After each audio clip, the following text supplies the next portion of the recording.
नमस्कार दोस्तों, मधुर कथाएं चैनल पर एक बार फिर से आपका हार्दिक अभिनंदन है। तो आज की मेरी कहानी का शीर्षक है बुरे पापा। तो चलिए शुरू करते हैं आज की अपनी ये कहानी। मिडिल क्लास परिवार में पली बड़ी ज्योति अपने ज़िंदगी में सबसे ज़्यादा गुस्सा अपने पापा से थी। पापा के लिए उसके मन में नफरत के अलावा और कुछ भी नहीं था।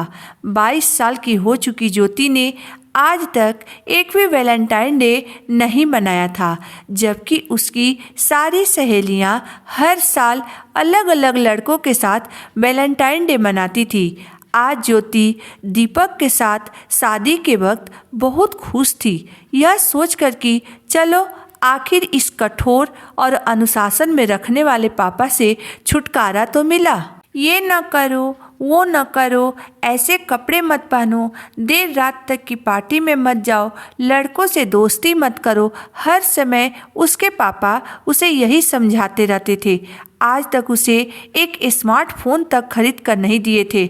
ज्योति के सारे सपनों और अरमानों को अपने पैरों तले रौंद कर रख दिया था उसके पापा ने।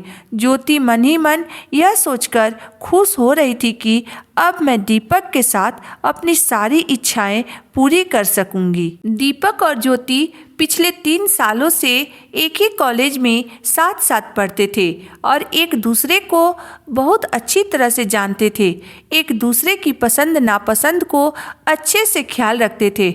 ज्योति ने अपने पापा के सामने बहुत डरते डरते दीपक के साथ शादी की इच्छा जताई और उसके पापा ने भी दीपक तथा उसके परिवार वालों से मिलकर शादी के लिए हाँ कर दी।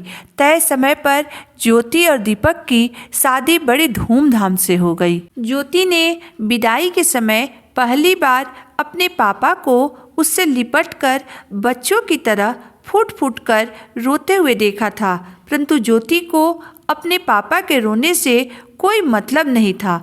वह बस चुपचाप खड़ी होकर अपने पापा को रोते हुए देख रही थी।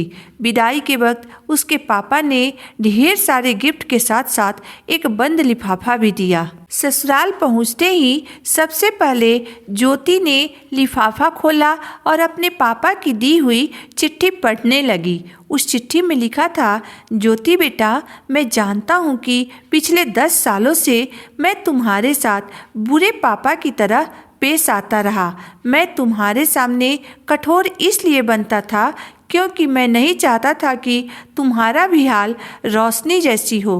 रोशनी मेरे साथ कॉलेज में पढ़ने वाली एक बहुत अच्छे घर की, पढ़ने में तेज और शरीफ लड़की थी, परंतु फैशन और नकली शौक के चक्कर में उसने अपनी पूरी जिंदगी तबाह कर ली। उसने वह सब किया जिसे करने के लिए मैं तुम्हें हमेशा रोकता रहा। फैशनेबल कपड़े पहनना, लड़कों से दोस्ती करना, देर रात तक पार्टी करना, यह सब उसकी आदत बन गई थी। वह सोचती अगर चरित्र अच्छा है तो यह सब करने में कोई हर्ज नहीं है।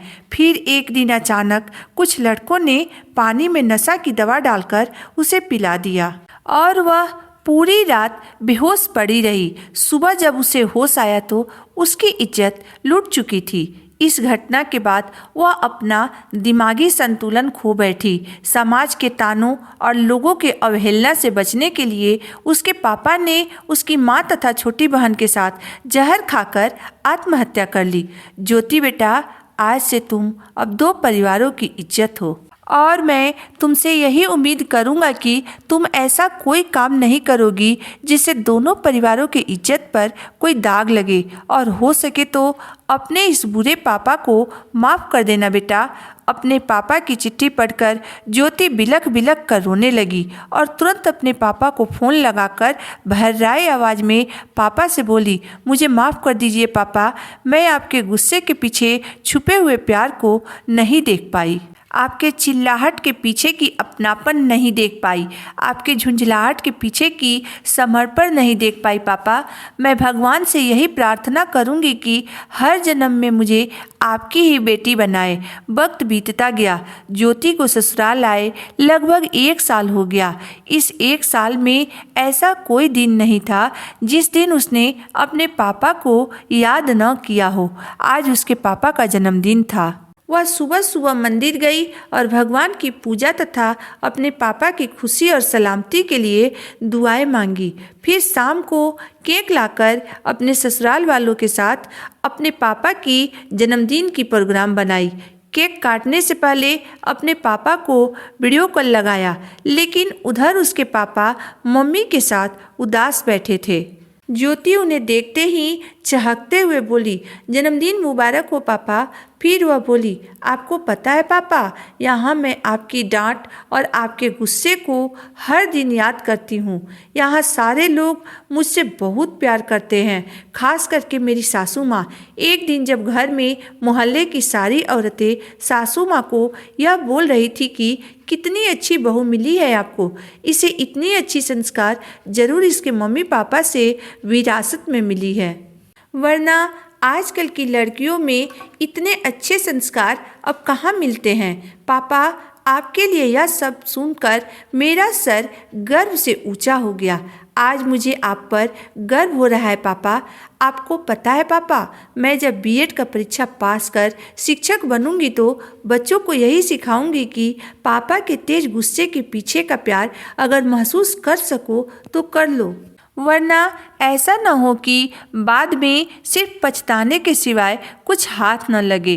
दूसरी तरफ बेटी की बात सुनकर उसके पापा के आंखों से लगातार आंसू बहे जा रहे थे। उनके मुंह से कोई शब्द नहीं निकल पा रहा था। उन्होंने बस इतना ही कहा, तुम हमेशा खुश रहो बेटा, तुम्हें मेरी भी उम्र और खुशियाँ मिल जाए। तो दोस्तों, आज की मेरी कहानी यहीं तक थी। दोस्तों, हमें अपनी माँ का प्यार तो दिखता है, परंतु हमारे पापा हमें अपना प्यार नहीं दिखाते हैं। वह हमें किसी भी बात पर डांट देते हैं, परंतु इसका मतलब यह नहीं है कि वह हमसे प्यार नहीं करते हैं। दोस्तों, पिता हमेशा अपने बच्चों की सुरक्षित भविष्य को लेकर चिंतित रहते हैं। वह कोई ऐसा काम नहीं करते हैं जिससे उनके बच्चों का भविष्य खतरे में पड़ जाए। इसमें आपकी राय क्या है, मुझे ज़रूर बताइएगा। अगर आपको मेरी कहानी अंत तक पढ़ने और सुनने के बाद पसंद आई हो तो मेरे वीडियो को लाइक कर दीजिएगा, चैनल को सब्सक्राइब कर दीजिएगा।